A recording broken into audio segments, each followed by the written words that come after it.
name is Georgia and this is Teagan. Today we'll be interviewing Mr Hayes, a member of the RNLI. If you don't know what this is, then here is Teagan with a bit of information. The RNLI is a lifeboat institution that saves lives every day on the coast around the UK. They save 22 lives every day and 442 lives were saved in 2015. There are 5,800 lifesavers trained and equipped and 8,228 lifeboats launched. What is your job within the RNLI? So I'm what they call prospective crew. So I'm still going through the training process. I've been there for approximately 8 months, I would say, and I am lifeboat crew. So in the event of an emergency, I'm one of the people who would, when my pager goes off, get to the boathouse as quick as possible wherever I am, and then get my gear on, protective gear, get in the boats, and out we go into the River Dee. Thank you, Mr Hayes. What is the time frame between getting the call and finishing the rescue? Okay, so this would depend on the situation, on the rescue at hand. So if it's a simple pick-up, if you like, so somebody has been cut off by the tides, obviously it's urgent, but we can launch our boat from the pager going off to being on the water within about 10 to 15 minutes, and we can pick up the casualty of the person who needs rescuing very quickly. So it could be 20 minutes from the pager going off to the person being rescued. If it's a little bit more complex, for example, somebody's missing, there's a boat in distress, then potentially it could be several hours, in which case we'd have to do a crew change, possibly refuel the boat before we can go back out. What we don't want is a member of the lifeboat team becoming so tired that they become a risk to the crew or to themselves. So that's why we do a crew change partway through. Okay. What made you volunteer for this job when it could be dangerous? Yes, it could be dangerous. I moved to West Kirby just over a year ago. I did know the area quite well, but when I moved there I didn't really know many people, and my first thought was that I just wanted to get involved in the community. It is quite a small community, so I started looking for volunteer opportunities. Initially I didn't really know too much about the Lifeboat Institute, which is a really fantastic charity. I went to what we call a lifeboat day, which is an event to raise money. It's well attended by the community, families and so on. And it's at that moment that my eyes were open to it. And then I think the driving factor behind it was, what if my family were out there on the water, in a boat, on the beach, whatever it is, and something went wrong? I would want somebody to be there to help my family. And then I kind of thought a little bit further and thought, could I be there for the families in a similar situation? So that's why I signed up, despite the dangers. We do try hard, obviously, to minimise the dangers. We have personal protective equipment, and we exercise regularly to train. Nobody would go out on the water if they weren't confident enough to, and didn't feel they had the right skills. Are there any qualities that you need to join the RNLI?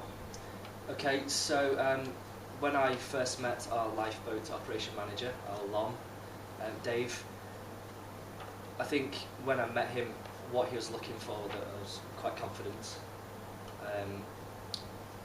and that I was committed in the first instance. Because if I wasn't prepared to go down there and train with the crew, then how could they be confident in my abilities in getting out there when there's an emergency?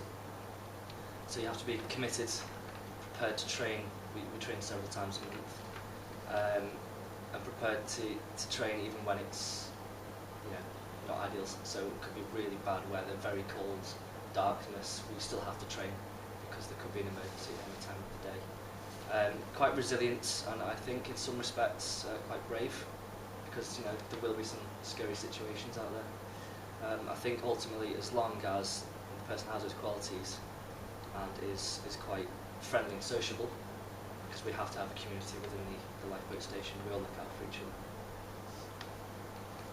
How do you balance being a teacher and also a member of the RNLI? Okay, so A number of the volunteers at the station don't really have to balance, because their job dictates that they can essentially, if the pager goes off, they can walk out of their job, literally, go down the roads to the station. For me, it's a little bit more tricky, obviously, because I have timetables, students to teach, students to look after within the classroom, make sure you're all safe. So when I'm a teacher, I'm not on call, partly because of the distance, but mostly because I have to be in the classroom. So the way that I manage it is I will be on call from the moment I get home, and through the weekends, essentially when I can be. And my training, all of our training is done either in the evening or in the weekends. So I think the RNLI does recognise that volunteers have different commitments, and they work with us to make it happen. Thank you. What safety precautions do you take before and maybe after your job? Okay, so safety precautions, firstly we train excessively. We train 4 times a month, evenings, weekends as I mentioned, but also we use what we call PPE, personal protective equipment. So if we're going into a situation in the cold, in the darkness, we want to make sure that first and foremost we are safe, because otherwise we will become a casualty. So we have our dry suits with a thermal layer to keep us warm at all times. It is completely watertight. We also have helmets, so that if we fall overboards, we are protected. And we have our buoyancy aid, which is also a life jacket. We minimise risk as well by making sure that we can use it effectively. If the worst does happen, and we find ourselves in a tricky situation, we have flares to signal to our crew and to know who might be trying to find us. I'm the casualty. I could be with the casualty, but also in trouble myself. And also we have a PLB, a personal locator beacon, which is our last port of call. If we're really, really in trouble, we can trigger that, and other lifeboat crews and the Coast Guard can pinpoint us using satellite navigation. Now we're going to cut to a clip of Mr. Hayes answering the question, what specialised equipment do you use? Hi, I'm Teagan and we're going to be talking to Mr. Hayes about some of the specialist equipment used in the RNLI. So, can you tell me a little bit about these outfits? Certainly can. So we have here, this is probably the first one to talk about. This has some funny names. It's basically the thermal insulation layer. So if you open up inside, you can see it's really woolly, very thick, very warm. Insulation layer, we call it, some of us call it the woolly bear, some of us call it the bunny suit, but that's really just to help us to stave off the cold in a rescue or an exercise. So this would be worn on top of a thin layer of clothes underneath the dry suit. Now the dry suit is really high-tech piece of gear, quite heavy, but it is literally, as it says, a dry suit. So we have this zip here, which is our way into the suit. We unzip that, and then it's a bit of a battle to get it on because we have the very tight seals at our neck, yep, and both of our wrists. The wellies are integrated, as you can see, so there's no join. It's all one part of the suit. And between that and the insulation layer, we are completely dry and very warm most of the time. It is important that we maintain these really quite effectively. If you look on the suit, you can see it's dusty, powdery. Yeah. We use talc. That's to help get it on, and also to keep the rubber in a really nice condition. So that is the dry suits and the thermal insulation layer, the woolly bear. Could you tell me things about this piece of equipment over here? So what are we looking at here? So here we have 2 more items for our personal protective equipment. We have the life jacket, or the buoyancy aid. This is comprised of, well, many things. So we have the jacket itself with all of the straps. This is so we can get an appropriate fit, because obviously if it doesn't fit correctly, it's just going to float off us, and that's no good. We have another safety clasp at the front, safety pockets. The buoyancy on this is exceptional. It's designed that if somebody's unconscious, if there's an accident for a crew member, that it will roll us onto our backs so our head is above the water, which is really good. Obviously very helpful. We have in these pouches here some flares, so if we become, we're in distress, we're in trouble ourselves, we can signal to our crew that we're in distress. We have a pocket knife, so if we have set ropes, they need to be cut in an emergency, we can simply slice through that. And there is inside here a personal locator beacon, so if I'm lost at sea, my crew can't find me, I've used my flares, I'm completely out of ideas, I can signal to the Coast Guard by activating the beacon. So it's essentially like sat-nav located just to me.